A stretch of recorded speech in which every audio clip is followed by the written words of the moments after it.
A ver, normalmente cuando hablamos de biología o de anatomía humana, pues hay una cierta expectativa de encontrar una mecánica clara. Es casi como, no sé, como si estuviéramos observando el motor de un coche con el capó abierto. Claro, ves las piezas y entiendes lo que hacen. Exacto. O sea, entiendes perfectamente que el corazón bombea sangre, que los pulmones oxigenan esa misma sangre, los músculos se contraen para generar movimiento. Todo es, digamos, sumamente tangible. Sí, todo se puede medir, se puede pesar, meter en un microscopio. Eso es. Pero luego subes un poco más arriba, llegas al cerebro y más específicamente llegas a la mente. Y de repente, de un plumazo, toda esa claridad mecánica desaparece por completo. O sea, estamos mirando este órgano de apenas 1,5 kilos, trozo de materia biológica húmeda, y nos enfrentamos de lleno al mayor misterio de toda la ciencia contemporánea. Totalmente. Es que es un salto vertiginoso de lo puramente físico a lo experimental. A ver, resulta muy reconfortante, casi tranquilizador, pensar en el cuerpo humano como una máquina de piezas intercambiables con funciones lógicas. Ya, es lo fácil. Claro. Pero cuando intentamos explicar cómo la actividad eléctrica de, pues, millones de neuronas genera la experiencia inefable de escuchar una sinfonía, de sentir el calor del sol en la piel o, yo qué sé, de experimentar el desgarro del amor, pues el paradigma mecanicista tradicional parece quedarse corto. Es como si la ciencia llegara al borde de un precipicio y nos quedara mirando directamente al abismo. Vale, pues vamos a desglosar esto, porque el objetivo de nuestra exploración a fondo de hoy es precisamente intentar entender cómo diablos ocurre este milagro cotidiano. O sea, cómo ese tejido que tenemos dentro de nuestros cráneos produce la rica, vibrante y totalmente innegable experiencia subjetiva de la realidad. Ajá. Y para no perdernos en la especulación pura y dura, vamos a basarnos en el trabajo de investigadores punteros. Hoy vamos a intentar mapear este misterio buceando en estudios muy recientes, como una revisión exhaustiva basada en un artículo súper influyente de 2023 que destaca el trabajo de científicos como Anil Seth y Tim Bain, de 2022, donde básicamente catalogan y comparan a los mayores contendientes científicos actuales. O sea, tenemos por delante un mapa fascinante. Y fíjate, es vital aclarar desde el principio cuál es nuestra misión en esta charla.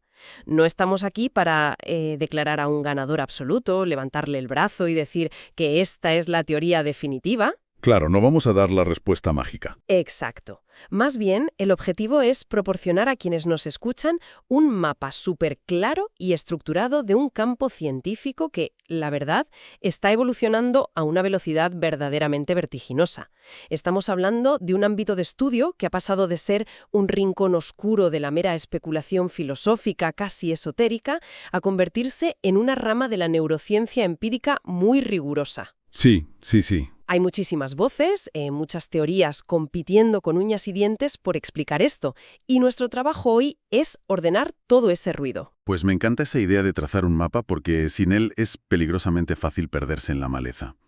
Y hablando de perderse, antes de sumergirnos en cómo funciona exactamente la conciencia, yo creo que es crucial entender por qué la comunidad científica, los biólogos, los médicos, evitaron este tema como si fuera radiactivo. Totalmente. Era un tabú. Ya te digo, hay una anécdota brutal en nuestras fuentes que viene de un profesional de la psiquiatría clínica. Este médico cuenta que a pesar de trabajar en un campo que depende, o sea, 100% de lo que los pacientes informan sobre su experiencia subjetiva, cuando le comenta a sus colegas su interés en asistir a conferencias sobre la ciencia de la consciencia, las respuestas de sus compañeros son francamente increíbles. Sí, es buenísima esa anécdota. La cita exacta de un intercambio de correos con un colega suyo es súper reveladora. El colega le contesta, valiente, valiente hombre, dispuesto a vadear en el pozo sin fondo de arenas movedizas que son los estudios de la conciencia. Y dice algo así como, yo corro gritando en la dirección opuesta. Correr gritando en la dirección opuesta. O sea, es una imagen muy cómica, pero evidencia un terror muy, muy real. Yo me pregunto, ¿por qué ese pánico atroz a las arenas movedizas? Pues, a ver, para entender ese terror hay que observar el gran cambio histórico en el paradigma científico. El campo de los estudios de la conciencia realmente alcanzó la mayoría de edad científica, como quien dice, hace muy poco tiempo. Ajá. Antes de la década de los 90, las teorías sobre la mente consciente eran vistas casi exclusivamente como una búsqueda filosófica. un juego de lógica de salón, pero no como ciencia dura. Ya. Nada de laboratorios ni batas blancas. Exacto. Y la razón principal radicaba en que el dominio de la experiencia subjetiva, que es el núcleo absoluto de lo que es la conciencia, se consideraba demasiado subjetivo. Claro. El método empírico objetivo requiere cosas que se puedan observar por múltiples personas independientes, que se puedan medir objetivamente con instrumentos, y la conciencia parecía demasiado vaga, demasiado íntima para ese enfoque. Era como intentar atrapar humo con las manos desnudas. O sea, por mucho que cierres el puño, siempre se te escapa. Ostras, esa es la metáfora perfecta. Pero afortunadamente, la respuesta a ese miedo a las arenas movedizas es que la tecnología y el enfoque han madurado una barbaridad. Ahora disponemos de resonancias magnéticas funcionales y electroencefalogramas de alta precisión. Ya, ha cambiado el juego por completo. Totalmente. Aunque en las primeras décadas de este resurgimiento, la investigación se centró casi por completo en identificar los famosos correlatos neuronales de la conciencia. Vale, y para asegurarnos de que la audiencia no se pierda con la terminología, cuando decimos correlatos nos referimos a algo muy de andar por casa, ¿verdad? O sea, encontrar qué áreas específicas del cerebro se encienden como un árbol de Navidad al mismo tiempo que ocurre una experiencia consciente. Es como establecer una asociación estadística. Si veo una manzana, pues se ilumina esta zona. Eso es. La búsqueda inicial se concentró en identificar qué eventos neuronales coincidían con los estados conscientes, pero claro, correlación no implica causalidad. Ya, obvio. Con el tiempo, la ambición de los neurocientíficos ha crecido. El campo ha pasado de buscar meras coincidencias a buscar verdaderas explicaciones causales. O sea, las teorías actuales no solo quieren saber qué neuronas se activan, exigen establecer enlaces explicativos entre esos mecanismos biológicos y las propiedades intangibles de la experiencia. Quieren el cómo y el por qué. Exactamente. Y ahí, justo en ese punto, es donde entra el famoso concepto que siempre choca de frente con el reduccionismo, el famoso problema difícil. Uy, el problema difícil. Es una expresión acuñada por el filósofo Thomas Nagel, según nuestras fuentes. Y se trata precisamente de esa brecha insalvable de la que hablábamos al principio. Es la monumental pregunta de ¿por qué se siente como algo ser consciente? Ajá. Según Nagel, hay algo que es como ser un organismo consciente, una especie de, digamos, sabor interno de la existencia. Y para dimensionar esto bien, en la literatura científica se suele contrastar con los llamados problemas fáciles de la mente. Que, a ver, seamos sinceros, de fáciles no tienen nada, en absoluto, pero en comparación, pues, la cosa cambia. Claro, claro. Son fáciles solo en un sentido muy, muy relativo, quizá para un ingeniero de sistemas. Los problemas fáciles se refieren a cuestiones sobre cómo el cerebro procesa la información del entorno, cómo integra las entradas de nuestros ojos y oídos, cómo se almacenan los recuerdos a largo plazo o cómo podemos enfocar selectivamente nuestra atención en una voz en una habitación ruidosa. Sí, la mecánica pura. Exacto. Son manejables científicamente porque, aunque los circuitos sean endiabladamente complejos, al final del día podemos imaginar e incluso construir una máquina que lo realice. Fíjate, para visualizar esto mejor, yo propondría una analogía para la gente que nos escucha. Pensemos en los problemas fáciles como si intentáramos explicar toda la mecánica interna de una cámara digital de última generación. Vale, me gusta. O sea, podemos entender cómo la lente enfoca la luz incidente, podemos explicar cómo el sensor óptico convierte esa luz en un código binario de ceros y unos, y cómo el procesador gestiona el contraste antes de guardarlo en la tarjeta de memoria. Todo eso es súper complejo, pero es un problema fácil porque podemos trazar el recorrido exacto de la información de principio a fin. Ajá. Sin embargo, el problema difícil de la conciencia es como intentar explicar por qué esa misma cámara digital, en el instante exacto de tomar una fotografía de un atardecer espectacular, de repente siente emoción y se conmueve al ver la imagen. Ostras, qué buenísimo ejemplo. Es un salto cualitativo que rompe por completo la lógica del silicio y los cables.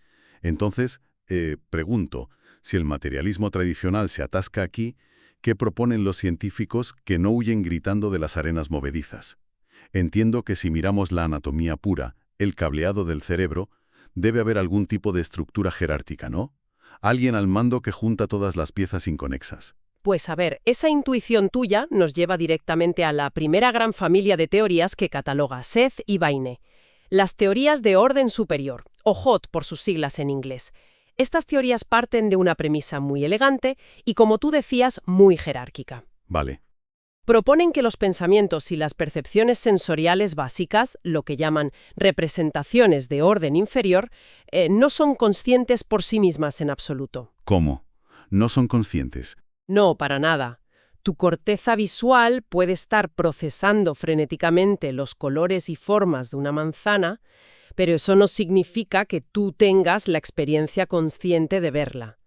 Según las teorías HOT, estas representaciones básicas solo cruzan el umbral de la conciencia cuando son, por así decirlo, re-representadas. Re-representadas. Vale. Es decir, cuando un nivel superior de la jerarquía cerebral toma nota de que ese procesamiento inferior está ocurriendo y lo etiqueta.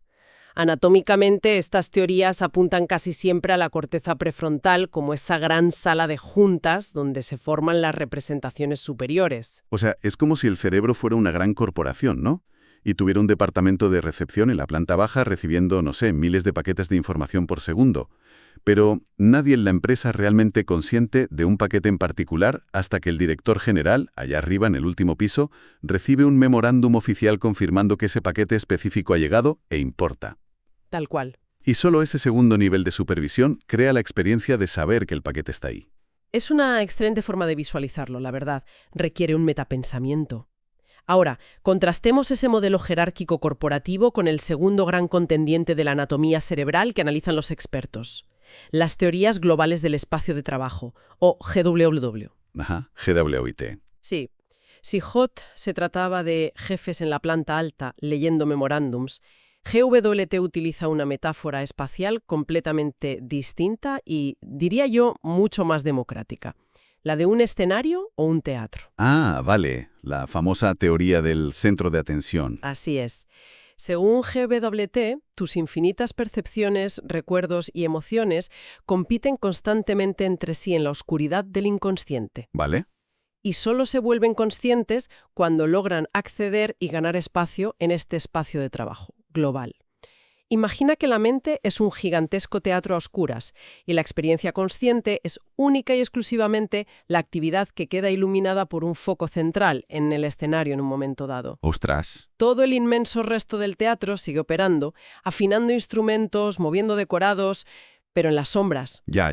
Ahora bien, el detalle anatómico clave que los científicos añaden aquí es que, a diferencia de un teatro físico, este escenario en el cerebro no está localizado en un solo milímetro cúbico de materia gris. Sostienen que es una red fuertemente distribuida y conectada a través de las regiones frontales y parietales. Vale, aquí es donde la cosa se pone realmente interesante. Porque, y tengo que hacer un poco de abogado del diablo con esta teoría del teatro. A ver, dispara. Si la mente consciente es ese escenario iluminado por el foco central, la pregunta es, ¿quién narices es el público? Ah, claro. O sea, ¿acaso estamos diciendo que el cerebro se está proyectando una obra de teatro a sí mismo de manera interna?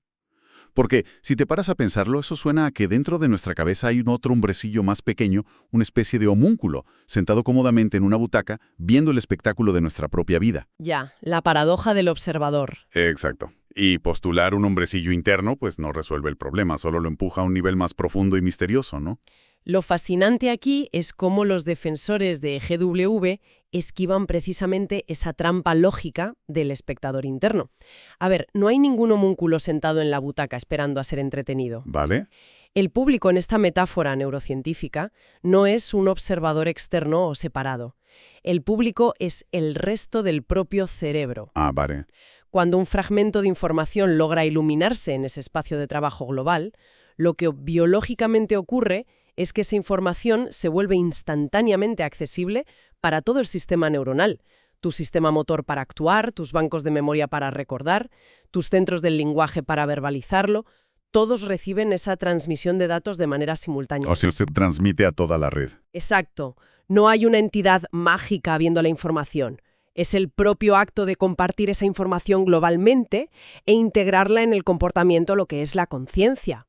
La transmisión es la experiencia. Vale, eso tiene mucho más sentido, la verdad. La conciencia no es la obra de teatro, sino en la transmisión en directo del evento a todos los rincones del sistema. Pero claro, eso explica cómo viaja la información por el tejido húmedo, cerebral. Pero, ¿y si el secreto no está en el tejido en sí? Leyendo a fondo nuestras fuentes, me topé con algo que, cambia por completo las reglas del juego. Ya sé por dónde vas. ¿Qué pasa si dejamos de mirar células y empezamos a mirar matemáticas puras? Uf, ahí entramos en un terreno mucho más radical y, la verdad, matemáticamente muy denso. Estamos hablando de la tercera gran categoría, la teoría de la información integrada, mundialmente conocida como IIT. IIT. Vale. La IIT aborda el enigma no desde la neuroanatomía clásica, sino desde la física y la teoría de redes. Su objetivo fundamental es explicar cómo las partes dispersas de un sistema interactúan tan estrechamente que crean una experiencia unificada que, bueno, no se puede dividir. Ajá. La premisa es contundente. La consciencia es, literalmente, la cantidad de información que se integra entre las partes de un sistema. Y lo más asombroso es que la IIT intenta cuantificar esto matemáticamente. Propone un valor específico llamado phi que define matemáticamente esa cantidad de integración. Madre mía. Y esto, a ver, me costó procesarlo al principio, pero yo creo que necesita una analogía clara para no sonar a simple cálculo de ordenador frío. A ver, cuéntame. Por lo que entiendo, es como un acorde musical, ¿verdad? O sea, si tocas 3 notas individuales por separado, tienes información discreta. Pero si las tocas exactamente a la vez, la relación matemática precisa entre las frecuencias de esas notas crea un sonido nuevo, un acorde mayor que suena alegre o un acorde menor que suena triste. Exacto. La IIT sugiere que la forma matemática hipercompleja de la red neuronal crea el sabor específico de la experiencia, como el sabor de morder un limón o la sensación de ver el color rojo. Es, digamos, la geometría de la información. Es una analogía hermosísima, la verdad, y muy, muy precisa. La IIT postula que la forma geométrica única de esas relaciones de información en un estado dado es idéntica a la calidad de la experiencia vivida. ¡Qué locura! Y esto nos lleva a su implicación más extrema. Presta atención, porque no requiere un cerebro biológico de carbono. Postula que cualquier sistema complejo en el universo, biológico o artificial, que posea una red con alta integración de información va a exhibir algún grado de conciencia. O sea, convertir la experiencia íntima en pura geometría es poético, sin duda. Pero, al mismo tiempo me deja muy desconectado del mundo real y físico en el que nos movemos todos los días. Yo me pregunto, ¿cómo interactúa esa abstracción matemática con nuestro entorno hostil?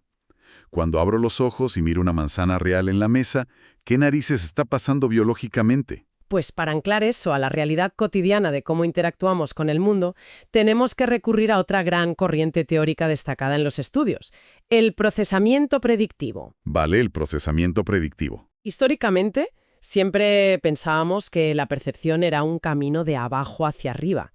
Es decir, los ojos captan pasivamente los fotones de luz, envían esos datos por el nervio óptico a la corteza visual, el cerebro ensambla las líneas y los colores y al final de la cadena de montaje pues vemos la manzana.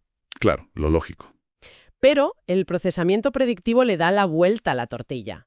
Se basa en la señalización descendente. Afirma que las regiones superiores del cerebro no esperan pasivamente a que lleguen los datos de los sentidos. Por el contrario, están proyectando constantemente expectativas, memorias y contexto hacia abajo, hacia los propios sentidos. Espera. Sí. El cerebro está literalmente adivinando el futuro inmediato antes de que los datos reales terminen de llegar. Entonces, a ver si lo entiendo. Bajo esta teoría, el cerebro no se parece en nada a un micrófono de alta definición que graba el mundo exterior con una fidelidad objetiva. Para nada. Es más bien como un software de autotune, de estos que usan los cantantes urbanos, pero configurado de forma increíblemente agresiva. O sea, un software que está constantemente adivinando cuál debería ser la siguiente nota musical basándose en el ritmo previo de la canción de nuestra vida. Ajá. Y si la nota real que entra por el micrófono no coincide exactamente con lo esperado, el software ignora la cruda realidad y nos hace escuchar la predicción. Si conectamos esto con el panorama general de cómo vivimos, tu analogía del autotune capta perfectamente la esencia funcional del cerebro. Modula, filtra y a veces distorsiona severamente la realidad sensorial pura para que encaje a la perfección con su modelo interno predictivo. Ostras, eso da un poco de miedo. Es que nuestro cerebro prioriza sus propias predicciones descendentes sobre la realidad ascendente. Lo que experimentamos conscientemente día a día es, en su inmensa mayor parte, la alucinación controlada de nuestro cerebro sobre lo que cree que hay ahí fuera. Alucinación controlada. Tela. Y esa alucinación solo se corrige cuando el mundo exterior choca frontalmente con esas predicciones, generando un error, lo que llamamos un error de predicción. Vale, todo esto de las matemáticas abstractas, la geometría de la información y los cerebros actuando como agresivas máquinas de autotune predictivo, pues suena enormemente sofisticado. Pero siento que estamos esquivando al elefante gigante en la habitación. A ver. Nosotros no somos ordenadores de silicio fríos calculando algoritmos en una sala blanca. Somos animales de sangre caliente. Evolucionamos a partir de criaturas muy simples en entornos muy peligrosos. Sentimos terror físico, hambre atroz, placer desbordante. Totalmente. ¿Dónde narices encaja la evolución de las especies y la cruda biología en medio de tantas ecuaciones abstractas y predicciones? Pues tienes toda la razón en frenar aquí, porque las teorías puramente computacionales pueden pecar de frías, y por eso las fuentes y críticas en este campo destacan otros enfoques, los basados en el aprendizaje, el afecto y la pura supervivencia animal. Vale, menos mal. Por ejemplo, en la atención y el aprendizaje tenemos la teoría de esquemas de atención, la AST, y también el aprendizaje asociativo ilimitado, o UAL. Lo crucial de la UAL, que tiene una base evolutiva fortísima, es que no ve la conciencia como un accidente secundario. Ajá. La ve como una necesidad evolutiva fundamental.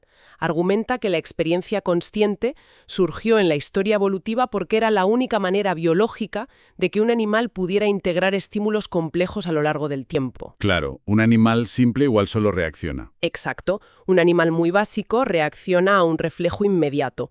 Pisa algo que pincha y retira la pata.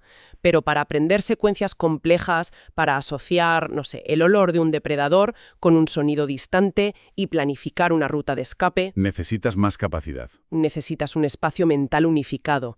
Necesitas conciencia para aprender del pasado y proyectar el futuro. Y fíjate, esto enlaza con lo que leí en los apuntes sobre algo llamado darwinismo neuronal, del investigador Gerald Edelman. Yo te pido que me aclares esto porque, sinceramente, me voló la cabeza. Es un concepto brutal. No sé, está sugiriendo literalmente que existe la ley de la selva, la supervivencia del más fuerte, pero ocurriendo a nivel microscópico dentro de nuestra propia cabeza.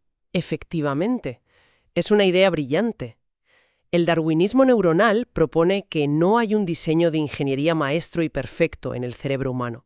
En cambio, durante nuestro desarrollo y aprendizaje, inmensas poblaciones de neuronas compiten ferozmente entre sí para procesar la información. Madre mía, una batalla campal ahí dentro. Tal cual. Los circuitos neuronales que resultan útiles y se utilizan con frecuencia se fortalecen y sobreviven, mientras que las conexiones que no nos sirven para interactuar con el entorno se podan y mueren, desaparecen. Ostras. La conciencia, bajo esta visión, es la propiedad emergente de esa constante dinámica competitiva interna. Es la supervivencia del circuito más apto. De acuerdo. La evolución esculpe el cableado a base de golpes. Pero yo sigo buscando los sentimientos. El latido acelerado cuando tienes miedo, el nudo en el estómago. ¿Cómo explican estas teorías biológicas la emoción visceral, lo que los psicólogos llaman el afecto? Ahí es donde entran en juego gigantes de la neurociencia contemporánea como Antonio Damasio, con su teoría de que el yo surge de la propia biología. Vale. Para Damasio, la consciencia no tiene nada que ver con cálculos matemáticos en el vacío. Está indisolublemente ligada a nuestra biología húmeda. Se basa en el mantenimiento de la homeostasis, ese delicado equilibrio fisiológico que nos mantiene vivos. Y aquí es vital entender el concepto de los mapas interoceptivos del cerebro. Esa sensación literal de tener mariposas revoloteando en el estómago cuando estás nervioso ante una cita. Exactamente eso. Tu cerebro mapea constantemente el estado interno de tus entrañas. Y esta idea de los mapas interoceptivos alcanza su máxima expresión cuando la combinamos con las predicciones de las que hablamos antes, lo del autotune. Se mezclan las teorías. Sí, esto genera la asombrosa teoría de la máquina bestia, impulsada por investigadores como Anil Seth y Lisa Feldman Barrett. La máquina bestia. O sea, suena a título de película de ciencia ficción distópica total. Ya lo sé, pero la premisa es profundamente biológica y real. La máquina bestia argumenta que la razón principal por la que tienes un cerebro humano, tan grande y complejo, no es para que puedas escribir sonetos de Shakespeare o resolver cálculos de física cuántica. ¿No? ¿Qué va? Su función primordial, Su único objetivo de diseño evolutivo es controlar tus órganos internos y mantener tus constantes vitales dentro de un margen seguro, para que no te mueras. Vale, pura supervivencia. Tu cerebro predice, por ejemplo, que dentro de media hora tu nivel de glucosa en sangre va a caer en picado. Como resultado de esa predicción de amenaza interna, envía señales físicas que tú experimentas conscientemente. Como la molesta sensación de hambre, ¿no? Claro, o incluso la irritabilidad que te empuja a buscar comida antes de que el nivel sea crítico. Bajo el prisma de la máquina bestia, todos nuestros sentimientos subjetivos, nuestras ansiedades y hasta nuestra profunda sensación de tener un yo permanente son simplemente las variaciones de esta incesante maquinaria fisiológica intentando mantener la biología estable. Vale. Entonces, a ver, ¿qué significa todo esto para nosotros a nivel humano? Y yo te lanzo esta pregunta directamente, porque si la conciencia humana con todo su peso histórico, el arte renacentista, la capacidad de empatía extrema y esa angustia existencial de saber que somos mortales, Ajá. si todo eso se asienta sobre los cimientos de un sistema de la máquina bestia que, en el fondo de su ser, solo está intentando predecir desesperadamente el nivel de azúcar en sangre o la presión arterial para no morir hoy, Ya sé por dónde vas. ¿no crees que esto le arranca de cuajo toda la poesía a la existencia humana? O sea, ¿no nos reduce a la categoría de meros termostatos orgánicos glorificados? Pues fíjate, esto plantea una pregunta importante, y es el eterno pulso entre el reduccionismo frío y la belleza de la emergencia. Pero yo te argumentaría con firmeza que no le quita ni un ápice de poesía a nuestra vida. Al revés, le añade una capa de majestuosidad asombrosa. ¿Tú crees? Estoy convencida. El hecho incontrovertible de que la profunda experiencia subjetiva del amor incondicional o la capacidad de derramar lágrimas ante la vastedad de un cielo estrellado pueda surgir, pueda emerger orgánicamente de los frenéticos mecanismos de supervivencia de un amasijo de células que monitorizan sus propios fluidos corporales, bueno, a mí me parece el mayor triunfo absoluto de la naturaleza. Ostras, visto así. Es que comprender el mecanismo de un piano no hace que la sonata que se toca en él sea menos hermosa. Las rutinas básicas de la máquina bestia son los simples ladrillos de barro, pero el edificio arquitectónico de la conciencia que construimos con ellos es innegablemente magnífico. Pues, oye, me tranquiliza enormemente esa perspectiva. La verdad es que salva nuestra dignidad en medio de tanta descripción mecánica. Y sinceramente, la inmersión a fondo de hoy ha sido un viaje espectacular. Hemos recorrido un territorio inmenso en muy poco tiempo. Ya te digo, ha sido intenso. Empezamos viendo cómo este campo pasó de ser un tabú absoluto que ahuyentaba a los médicos clínicos a convertirse en una ciencia robusta que no se conforma con asociaciones estadísticas baratas, sino que busca la causalidad real del problema difícil. Exacto. Luego hemos desmontado cerebros como si fueran jerarquías corporativas con la teoría HOT. Hemos imaginado teatros mentales sin público con la GWT, donde la propia transmisión es la experiencia. ¿Sí? Hemos convertido los colores en formas geométricas de información matemática pura con la IIT. Hemos visto cómo nuestros cerebros actúan como agresivas herramientas de autotune predictivo ignorando la realidad. Y finalmente hemos bajado al barro de la evolución para entender cómo nuestra biología de supervivencia, esa máquina bestia, convierte el mero mantenimiento de la glucosa en la asombrosa experiencia de estar vivos. Un resumen perfecto. Queda patente que aunque la ciencia maneja lenguajes radicalmente distintos para intentar acorralar este misterio, yo creo que nunca se había abordado con tanto rigor cruzado. ¿Se escuchan? A ver, sorpréndenos. Construyendo sobre algo que mencionamos al hablar de las matemáticas de la teoría de la información integrada, la famosa IIT, recordemos que esta teoría afirma que la consciencia es una pura cuestión cuantitativa de información altamente entrelazada, totalmente ciega a si el sistema está hecho de carne y hueso o de cables. ¿Sí? ¿La geometría de la información? Pues si aceptamos que eso es matemáticamente plausible, la IT nos obliga a observar el mundo moderno bajo un prisma radical y quizá un poco, perturbador. Uy, miedo me das. Fijémonos en la infraestructura de Internet global en este exacto momento. Hablamos de una intrincada red planetaria con miles de millones de nodos de procesamiento ultrarrápido. O sea, servidores, satélites, teléfonos móviles en cada bolsillo compartiendo flujos de información masiva con ciclos de retroalimentación en tiempo real que reaccionan a crisis globales en milisegundos. Ostras. La pregunta ineludible bajo la fría lupa matemática de la IIT es la siguiente.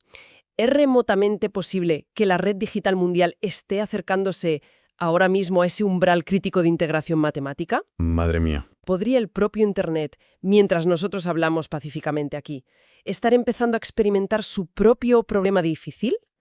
¿Podría estar sintiendo cómo es ser esa red global sin que nosotros, sus simples células, lo sepamos? Wow.